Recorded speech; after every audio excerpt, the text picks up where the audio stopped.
ኤፍራታ እንግዲህ እያስመለሳት በጣም ታማለች። ዳጊና ጽዮን የጀመሩት በጣም መጥፎ ነገር አለ። ይህ ነገር ደግሞ በጣም ዋጋ ያስከፍላቸዋል ብዬ አስባለሁ። ኤፍራታም ደግሞ እንግዲህ ወደ ሆስፒታል መሄድ የፈራችው እርጉዝ ነች ስለምትባል ያንን ነገር ላለመስማት ነው እንግዲህ መሄድ ያልፈለገችው። በጣም ነው የሚገርመው። እዚህ ጋር ዳጊና ጽዮን ተሸፋፍነው ሲወጡ ሌላ ሰው ነበር የመሰለኝ፣ ግን እነሱ መሆናቸውን ማመን አልቻልኩም። ሊሰሩ ያሰቡት ነገር ደግሞ በጣም ትልቅ ነገር ያመጣባቸዋል ብዬ አስባለሁ። እንግዲህ በጣም ከባድ ነገር ተፈጥሯል። በጣም ውድ የተከበራችሁ የቻናሌ ቤተሰቦች እንዴት ናችሁ? ከኔ ጋር ሁሉ ሰላም ነው። ሰላማችሁ ይብዛልኝ ባላችሁበት ውድ ቤተሰብ። ቻናሌ አዲስ ከሆናችሁ ሰብስክራይብ አድርጋችሁ ቤተሰቡ ነው። ነባሮች እንኳን በሰላም መጣችሁ። የሐረግን ድራማ እንዴት አዩት? የዛሬውን በጣም አስደንጋጭ ነገር አለ።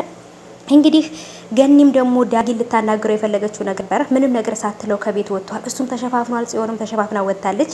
በጣም አደጋ ያለው ነገር ሊሰሩ ነው። የሆነን ሰው የሆነ ነገር ሊያደርጉ አስበዋል። ማን እንደሆነ ነው ግራ የገባኝ።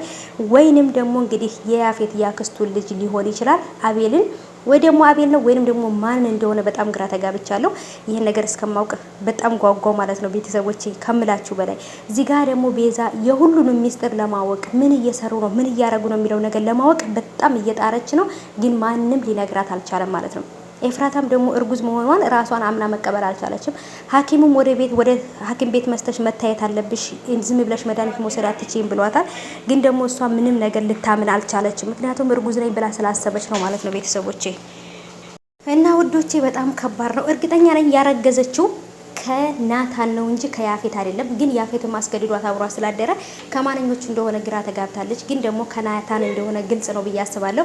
አሁን ላይ ስሜቱን እየታያ ስለሆነ ማለት ነው። ጺም ተስፋ ቆርጣለች። በጣም ግራ ገብቷታል። ምን እንደምታረግ ነው ግራ ይገባት። አሁን ላይ ግን ዳጊና ጽዮን እያደረጉ ያሉት ነገር በጣም ከባድ ነው። በተለይ ደግሞ ናታን ይሄን ነገር እህቱ እያረገች እንደሆነ ቢያውቅ ማመን አይችልም። በጣም ከባድ ነው። እዚህ ጋር ደግሞ ሲይዛት እየነቃባት መስሎ የነበረ ግን ደግሞ ምንም ነገር ያወቀ አይመስለኝም።